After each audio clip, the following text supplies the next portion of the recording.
Riaz Hassan was appointed as the head of the Anti-Racist Wales Action Plan in May 2022. He leads the implementation of the Anti-Racist Wales Action Plan, which was co-produced with our Black, Asian and minority ethnic people to tackle structural, institutional and systemic racism.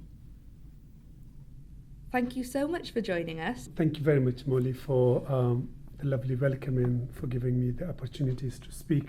So to begin, can you provide us with an overview of the action plan and its initiatives? So the action plan is basically we want the Anti-Racist Wales Action Plan at Wales to become anti-racist by 2030. What does that mean in practice? That means in practice that we want to tackle the systemic institutional racism that is there for centuries.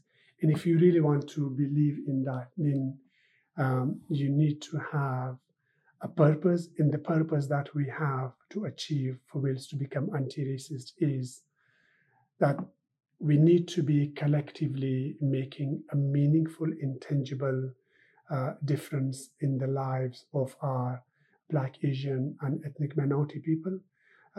If that is the purpose, then the values that we have, there are three values. One is, if we really want to achieve our vision by 2030, the first value for us to be open and honest with people, that's what we do. The second thing, we need to be taking a more right-based approach.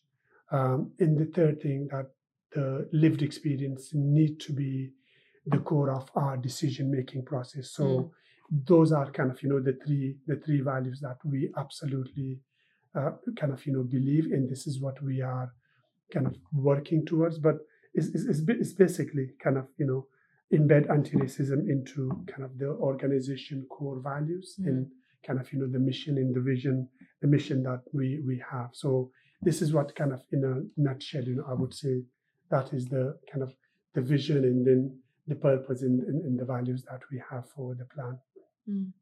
And how can leaders ensure that the Anti-Racist Wales Action Plan is effectively communicated and understood across all levels in their organisation? And what are some best practices for leaders to create those safe spaces for dialogue within their organisations? I think I would say the first thing would be very much role modelling. So for the leader, kind of, for them to kind of implement and then, provide the leadership. So they need to kind of, provide that role modeling. That is the first thing. So it is putting theory into practice. So that is, the first thing I would say. The second thing is very much about clear communications. So if there are very clear communication in terms of use simple, inclusive language that resonates with all their employees and they do understand, what does that mean for them. And then the second thing, they need to provide very much regular updates, and that updates with regards to kind of maybe there are workshops for kind of, the staff. They kind of need to keep the kind of the plan, if they have a plan for their organization to become anti-racist, visible and more relevant. Unless and until they have that, then they will not be able to achieve whatever they really want to achieve. And the second part of the question you were asking about the kind of the best practice, I would say is the best practice for the first thing would be for that safer places, the safer places with regards to kind of the difficult conversation to take place. And if there are difficult conversation, then, it's much more easier for people to be kind of involved and engaged, and especially for leaders to kind of be in a place where they feel uncomfortable. So sometimes, it's good to become comfortable to be uncomfortable, and they need to be providing those opportunities. Again, to be establishing more confidential forum for discussion, the group. So people need to have that absolute trust and confidence within their leadership. If there are any issues, they need to kind of raise those issues with them. and then kind of provide the training if there are a need for the training for people to fully understand, and then build their kind of capacity and capabilities, and then encourage feedback, which is the kind of absolute key, with the feedback, and make sure that it's not just the feedback to listen, but then to act upon the feedback. And I think that's something I would strongly recommend. And over 2,000 people contributed to the development of the plan, including experts, community groups, organisations, individuals with lived experience of racism, and it just shows how important collaboration is. So how can leaders foster partnerships and collaborations that support the objectives of the anti-racist action plan across different sectors or communities? I think it's kind of the way we built the anti-racist Wales action plan. It was a real co-production, and as you kind of reference to, it wasn't easy. It was the very first time where the Welsh government kind of directly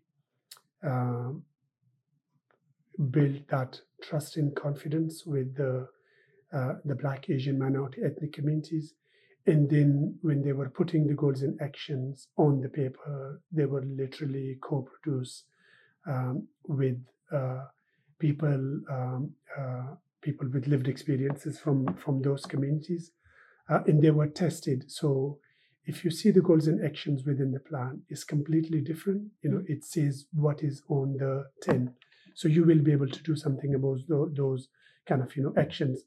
In the question you're asking about for the leader, how to foster partnership and collaboration, I would say kind of the first thing is that they need to be building alliances, which is absolutely the key. So they need to be partnering with community organization, the kind of the wider, the third sector, the private sector, in kind of for them to have a strong grassroots presence. So if those organizations have that trust and confidence of the people, they will be able to kind of get that quite easily. So it's building alliances is absolutely the key, and then to collaborate with kind of other key partners to share best practice and resources, because what is not happening in many cases, we are kind of saying things, but when it's come to kind of sharing and pooling resources, we are not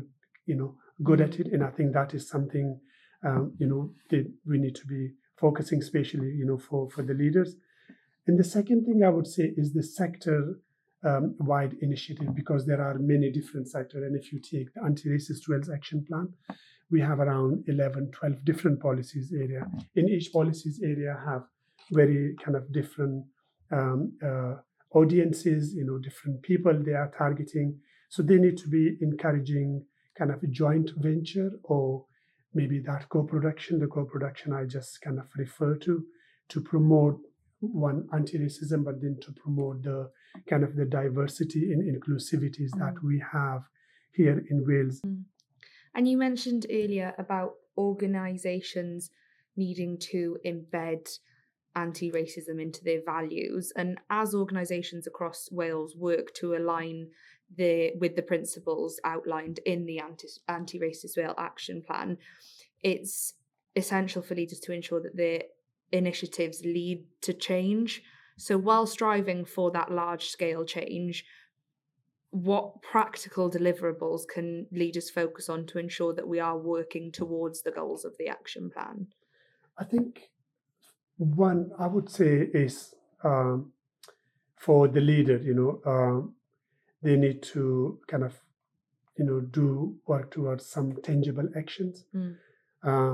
It's easy to, do whatever through the co-production, build the action plan, and then just kind of, put the statements. But I think it's very much around setting very clear, measurable goals and actions. In those goals and actions, maybe like the way we're doing here under the leadership chapter, that how we will be making our workforce more representative of the local demographics, which is a very, very practical kind of goals and actions, and we will be able to do something. We are looking again, which is happening now internally, develop mentoring in kind of sponsorship program for the people who are not representative in our workforce, or the people kind of who are with us, but if they are not represented in our kind of hierarchy within the leadership, then we need to be taking those steps and kind of practical things to do that. Okay, what steps we will be taking for those sections of the communities who are not representative. And thinking about the action plan long term, how can leaders maintain their momentum and continue to prioritise anti-racist work within their organisations as the Anti-Racist Wales Action Plan evolves over time? I think a few things they can do. The first thing is, if they have the goals and actions, then they need to sustain the momentum. Because what usually happens in most of the initiative is that you start the initiative and you kind of focusing on that initiative for a year or 2 years, and then you lose that momentum. So the first thing I would say, how you can sustain the momentum, that is absolutely crucial for any action plan. And then what does that mean in practice is how we can embed anti-racism into the organization core values and mission. And if it's there, then people will be working towards it. If it's not, then you will lose that momentum. And again, then we need to be regularly revisit and update the action plan to reflect new challenges and insight. Because what usually happens, you set the goals and actions and you kind of tick box, you say, yes, you achieve that. But it's that kind of, reflection, revisiting the plan. And then when there are new challenges, new insight, you kind of provide new solutions and find new solutions to that. And this is how, when we were looking to build the Anti-Racist Wales Action Plan, we intentionally focused to keep the goals and actions for the first 2 years. And the reason for that was that when you deliver the goals and actions in the first 2 years, there will be significant learning for us. We can embed that learning again when we're going forward for another 2 years. And that's what's been happening. So currently, as we speak, we're going through the iteration of the plan, and we are embedding that learning into the next 2 years. Again, the governance structure that we are making some changes into the governance structure. The goals and actions that we had, some of the actions being delivered, but that leading to kind of new goals and actions. So kind of that is, something really important. And then the two other things I would say is the ongoing engagement. And that is kind of, keep the conversation alive through regular events, workshop, and that communication with the people who are really, really interested. Again, for us to foster a culture where anti-racist work is seen as everyone's responsibilities rather than the leadership responsibilities. And then the last point I would say is the kind of the longer term commitment, where we need to ensure that leadership succession plan, because sometimes, you have leaders, someone who absolutely passionate about the plan, but when that person leave, then everything kind of die down. So that is kind of the succession plan, include a focus on the kind of, the anti-racism, including kind of, the diversity, and that continuous learning within the organization. And then the people who are kind of, joining or going. So we have that learning going as we go along with the plan. Well, thank you so much for all your stories and ideas and advice today.